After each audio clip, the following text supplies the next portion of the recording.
Alors, nous avons maintenant le plaisir de recevoir Mme Marie-Hélène Raffard. On a parlé d'elle ce matin à plusieurs reprises. On a fait des relations entre les gens qui parlaient en avant et qui la connaissaient fort bien.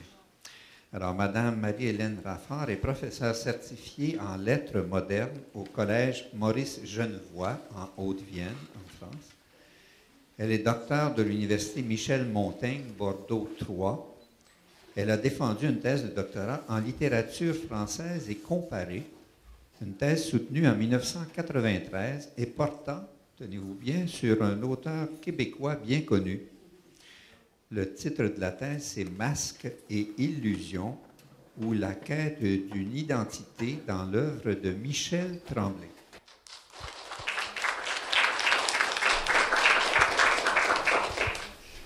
Bien, je vous remercie. Alors, comme diraient les Québécois, je crois qu'un jour, je suis tombée en amour avec la littérature québécoise et en particulier avec celle de Michel Tremblay.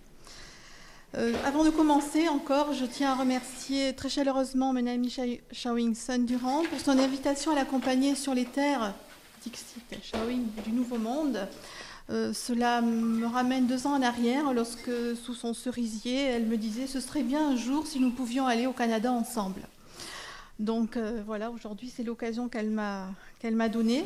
Je pensais simplement l'accompagner, mais comme elle a parlé de moi, le professeur Raymond Lapré, tous les deux ont insisté pour que je vous présente quelque chose qui va unir momentanément Michel Tremblay avec Gilbert Durand. Donc je les remercie chaleureusement tous les deux.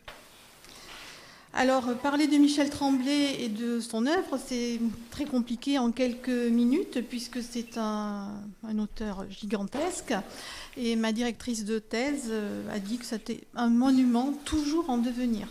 Donc, je vais forcément tout resserrer autour de 2 cycles romanesques, les Chroniques du plateau Mont-Royal, et puis le dernier cycle, le plus récent, donc la Diaspora des Desrosiers. Et j'ai encore resserré mon analyse sur donc l'imaginaire des lieux et en particulier celui de la maison. En effet, dans ces 2 cycles romanesques apparaissent 3 maisons emblématiques. Alors je vais reprendre plutôt l'ordre chronologique que l'ordre d'écriture des textes, sinon c'est un peu compliqué. Donc la première maison dans l'histoire qui est présentée en quelque sorte, c'est la maison de Santa Maria dans la Saskatchewan. C'est la maison de Réona Ratier, la mère de Michel Tremblay. Elle y a passé une partie de son enfance. Ensuite, il est question de la maison suspendue. C'est peut-être celle qui est la plus connue, puisqu'elle a aussi donné lieu à une pièce de théâtre qui s'intitule La maison suspendue. Elle se trouve à Duhamel, au Québec. Et c'est la maison qui a vu naître Gabriel, le père de Michel Tremblay. Et enfin, la maison de la rue Fabre, à Montréal, où se concentre l'essentiel de l'œuvre de Michel Tremblay. Alors, ces 3 lieux sont aussi indissociables des voyages qui construisent l'histoire des personnages principaux de cette saga québécoise et au cœur de laquelle se trouve l'auteur lui-même. Alors, la maison s'inscrit dans ce que Gilbert Durand nomme dans les structures anthropologiques de l'imaginaire le régime nocturne des images. La maison est une matrice, un lieu rassurant des origines, d'où partent les personnages et vers lequel ils aiment ou ils tentent toujours de revenir. C'est ainsi qu'apparaît du moins la lointaine maison de la Saskatchewan, qui est évoquée de manière très fugace une première fois au début de La grosse femme d'à côté est enceinte. C'est le premier volume des Chroniques du plateau Mont-Royal.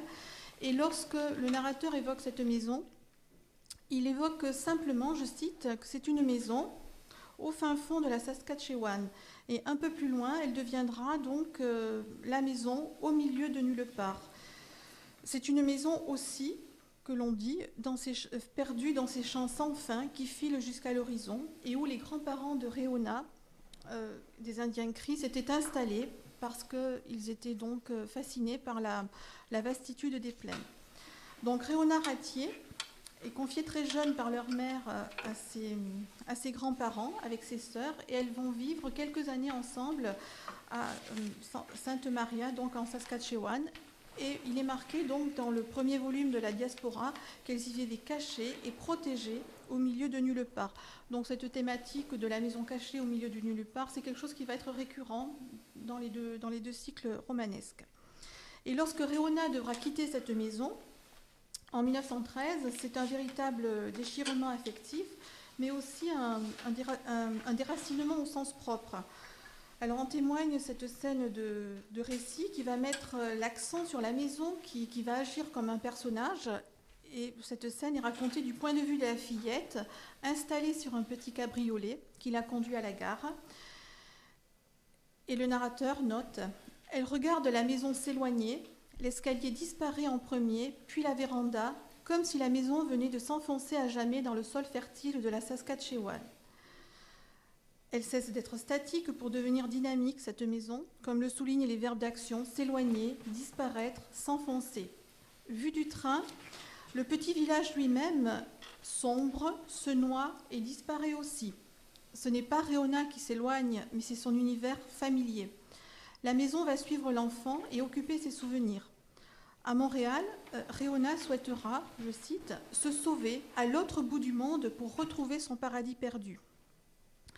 Un exergue du deuxième volet de la Diaspora, Michel Tremblay place cette injonction tragique d'Orphée « Rendez-moi mon bien, Dieu du Tartare », à laquelle fait écho donc à la fin du même roman le souhait illusoire de Réona, je cite, « d'un retour à son ancienne vie parce qu'elle voulait qu'on lui rende sa Saskatchewan, son bien ».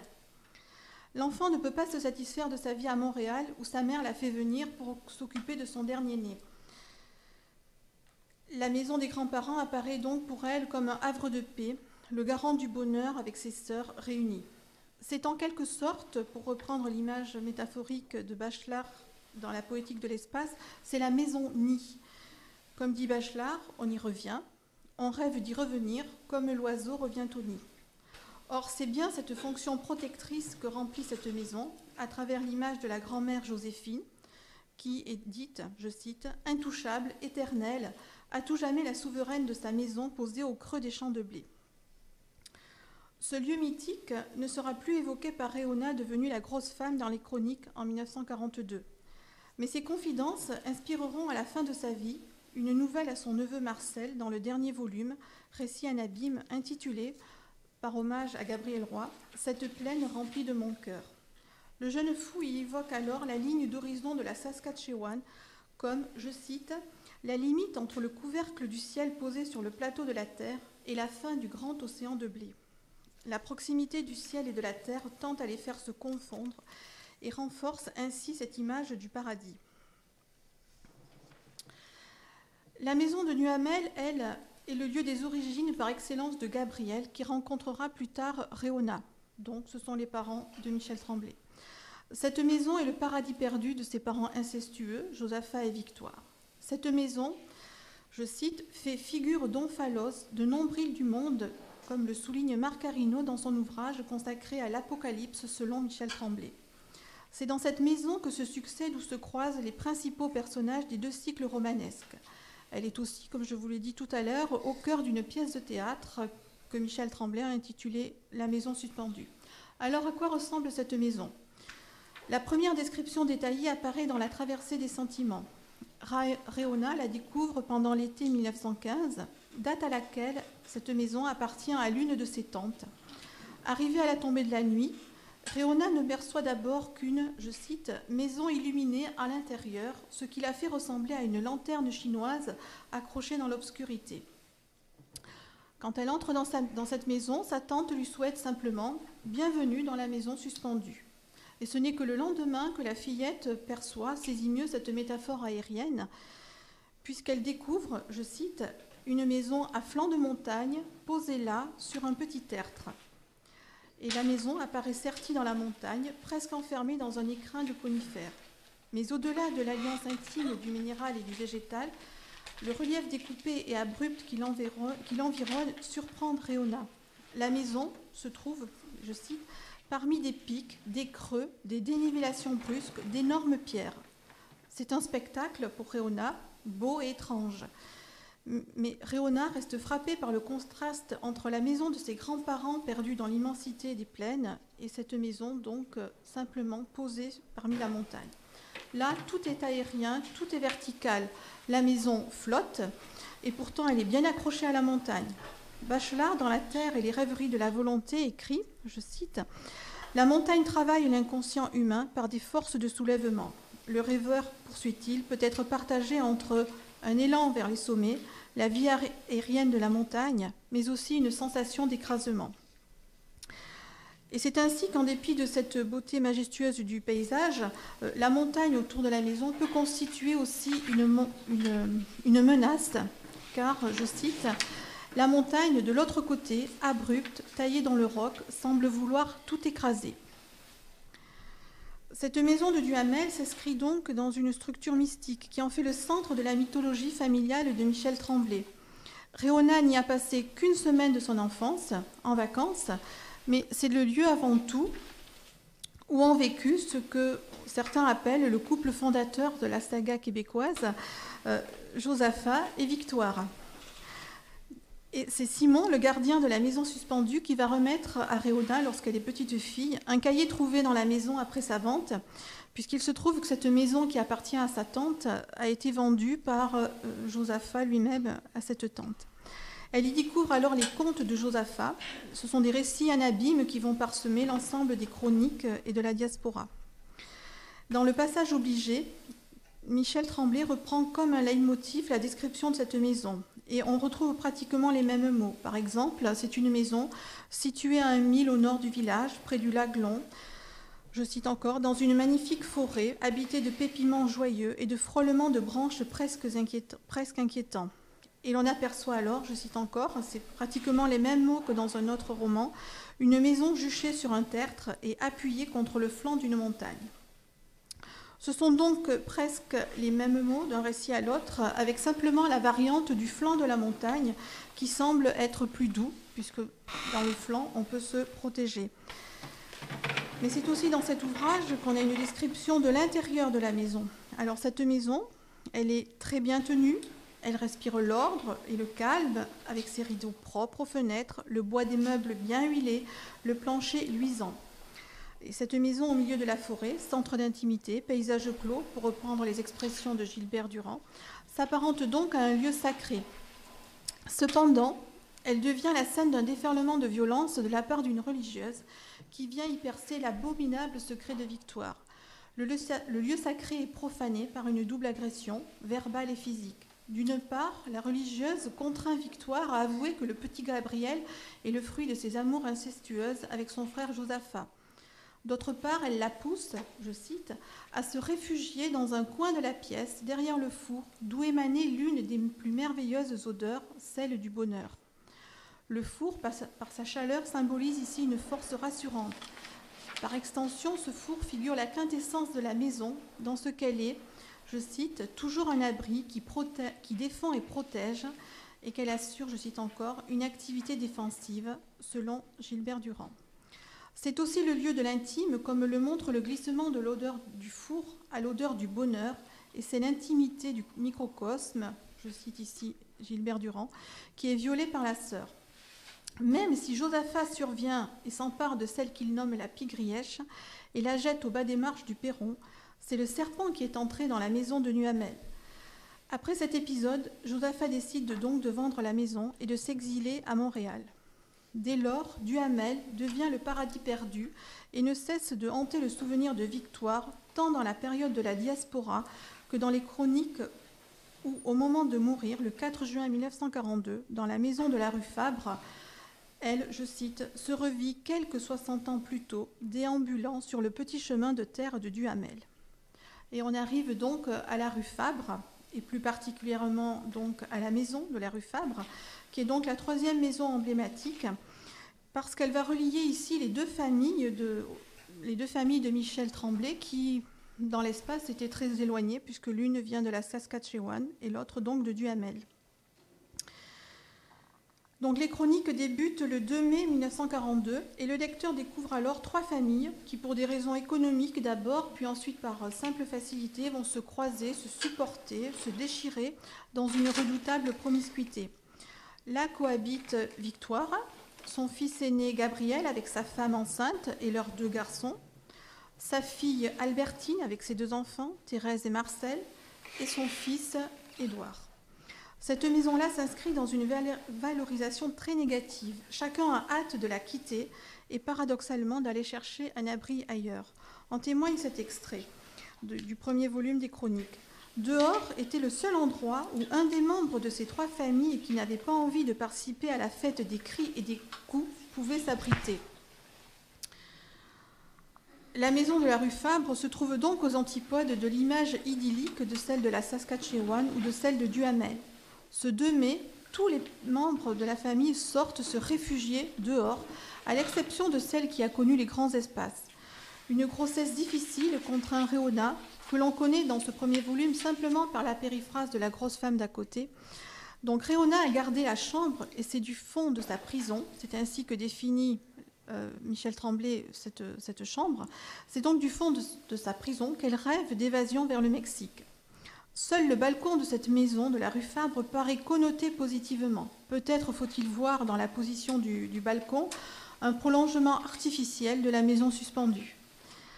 À la fin de cette journée, la grosse femme parvient à s'y installer et invite ses 6 autres voisines, plus jeunes qu'elle, mais enceintes comme elle, à venir l'y rejoindre pour jaser. Ce sera un rare moment joyeux, car loin d'être un nid douillet, la maison de la rue Fabre est avant tout le théâtre où se joue une tragédie.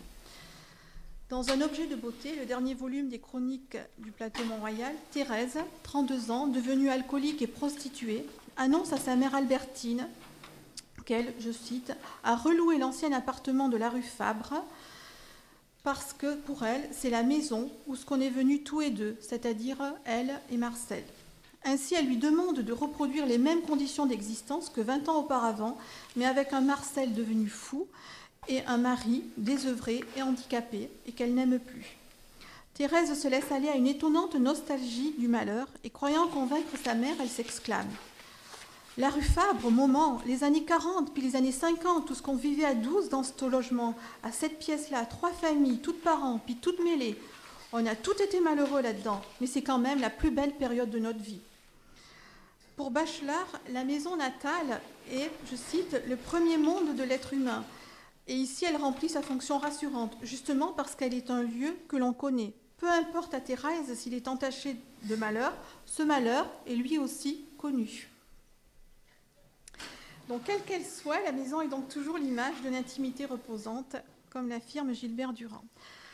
Alors, très vite, ça va être un voyage très rapide, puisque je voulais aborder dans la deuxième partie le thème donc, du voyage. Donc, pour revenir à Réona, dont l'histoire est racontée très en détail dans la diaspora et des Rosiers, eh bien, tous les 5 volumes, pratiquement, rappellent cette idée du voyage. Le thème de la traversée est lui-même récurrent à chacun des titres des romans. On assiste alors à une concaténation rhétorique de l'espace ou un emboîtement de lieux gigognes. La traversée du continent, on passe à la traversée de la ville, puis de la traversée des sentiments, à Duhamel, au passage obligé, pour finir par la grande mêlée. Alors, pendant ces différents voyages, pendant ce voyage qu'elle va faire entre Saskatchewan et Montréal, la maison de la Saskatchewan et Montréal, Réona va faire 4 rêves, et des rêves qui sont nourris tous de la symbolique de l'eau, de l'air et du feu. Alors, quand on lit la diaspora des Desrosiers, on connaît déjà les chroniques du plateau Mont-Royal, et ensuite on apprend donc que Nana va se retrouver donc dans la maison de Duhamel. Alors, est-ce que ces rêves représentent ou préfigurent déjà la maison de Duhamel? C'est possible. Dans le deuxième volet, la traversée de Montréal est motivée par le désir de Réona de se rendre à la gare pour acheter des billets de train et repartir dans la Saskatchewan. Mais à peine partie, la fillette réalise que cette traversée de la ville s'annonce périlleuse. Montréal et la forêt, Réona le petit chaperon rouge, qui voit dans l'engin de sécurité du grand magasin Dupuis Frères le grand méchant loup. Elle avance péniblement dans l'entrelacs des rues, et un autre danger la guette, le tramway qu'elle découvre. Et ce tramway qui devient dans son imaginaire, je cite, le dragon électrique qui peut la dévorer d'une seconde à l'autre. Mais partagée entre peur et fascination, Réona se dit qu'elle sera tel un chevalier du Moyen-Âge, terrassant le dragon.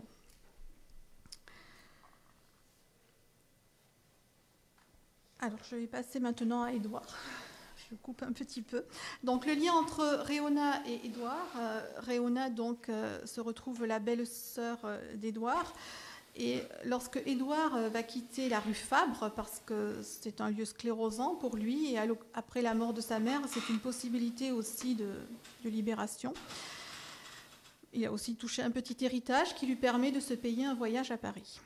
Et Réona dira donc à Édouard, « Je te prête mes yeux, Édouard, regarde toutes comme si on était deux. » Donc Édouard va effectuer un voyage, il va traverser l'Atlantique, puis ensuite traverser la France et traverser Paris. Alors la traversée de l'Atlantique est pour lui quelque chose de nouveau aussi, mais c'est quelque chose qui va être marqué d'abord par une tempête, et Édouard ensuite va éprouver une espèce de vertige de l'espace et sentir que sa quête est complètement insignifiante, puisque pour lui, aller à Paris, c'était aller gagner ses lettres de noblesse de travestie, travestie en duchesse de Langeais, par hommage à l'héroïne balsacienne, et il voulait ainsi aussi quitter sa roture de Montréal. Donc, lorsqu'il arrive à Paris, c'est quelque chose aussi d'assez marquant, puisque le doute le reprend lorsqu'il est dans le train. Et voici ce qu'il note dans son cahier de voyage, cahier plutôt, puisqu'il le destine à sa belle-sœur. Le train a fait une longue courbe. J'étais exactement au centre de l'art de cercle que formait le train. J'ai eu l'impression que nous faisions un tour d'un monde imaginaire au cœur duquel se tapit Paris, ce monstre dont je ne sais rien et dont j'ai la naïve prétention de faire la conquête. Donc c'est ce qu'il écrit donc, dans son récit, dans les Nouvelles d'Édouard. Être au centre de l'art de cercle, c'est courir le danger d'être pris au piège d'une boucle qui se referme. La menace est explicite aussi à travers les mots « ce tapis est monstre ». Ces images préfigurent celles redondantes de la grande ville tentaculaire qu'est Paris et de la toile d'araignée inextricable à laquelle est comparée la capitale française. Parti à la conquête de Paris, Édouard se sent la proie dérisoire d'une goule maléfique. Comparer Paris à une araignée, c'est souligner son aspect menaçant et c'est pour Édouard pressentir l'échec de sa démarche. Le régime diurne de l'image domine aussi dans son discours lorsqu'il découvre le campanile du Sacré-Cœur depuis le 4e étage de son appartement. Voici ce qu'il écrit. « J'ai eu comme un vertige, dangereusement suspendu au-dessus de Montmartre. » Et cette image récurrente du vertige et de la chute, déjà présente sur le bateau, traduit la vanité de son dessein. Je cite, « Le vertige est un rappel brutal de notre humaine et présente condition terrestre, rappelle Gilbert Durand. La chute est liée à la punition. Quelle faute Édouard a-t-il donc commise? Peut-être a-t-il été trop présomptueux, peut-être de vouloir quitter Montréal en hurlant à tous, c'est ce qu'il écrit, qu'il deviendrait femme du monde. Tel Icare, le modeste vendeur de chaussures s'est brûlé au rêve de Paris. Paris aussi qu'il compare à une pomme. J'ai fendu Paris en deux comme on tranche un fruit, et je suis parti du fin nord et j'ai coupé droit vers le sud en passant par le noyau du fruit, l'île de la Cité. Sans m'en rendre compte, j'ai pénétré dans Paris comme un ver qui s'introduit dans une pomme, de la pelure au cœur, et naturellement, je me suis senti comme un intrus. Fendre, trancher, couper, ce sont les verbes métaphoriques de la séparation qui se multiplient et qui soulignent le caractère inattendu de cette rencontre donc avec Paris. La comparaison avec le symbole négatif et dévalorisant du ver poursuit aussi cette image. Le ver est un intrus qui creuse et s'enfonce. Paris comparé à une pomme, n'est-ce pas aussi rappeler le fruit défendu et la punition de celui qui brave l'interdit?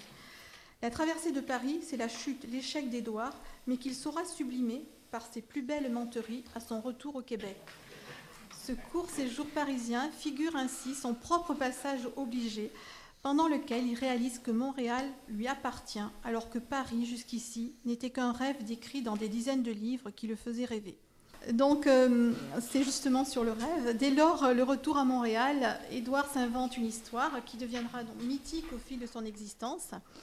Pour Nana, comme pour lui, le voyage symbolise un rite initiatique nécessaire, une épreuve qui va modifier donc leur destin. Et pour reprendre sur les lieux des deux maisons, les deux maisons principales, donc celle de la Saskatchewan et celle de Duhamel, ça apparaît vraiment comme une image du paradis perdu. C'est le centre du monde, le centre de leur monde, je dirais. Hein. Et c'est quelque chose on peut dire que ces deux maisons sont les fondatrices de l'œuvre tout entière de la diaspora des Desrosiers, des chroniques du plateau Mont-Royal. Il aurait bien sûr fallu développer beaucoup plus la rue Fabre et sa maison, puisque Michel Tremblay dit lui-même qu'elle occupe pratiquement 90% de toute son œuvre.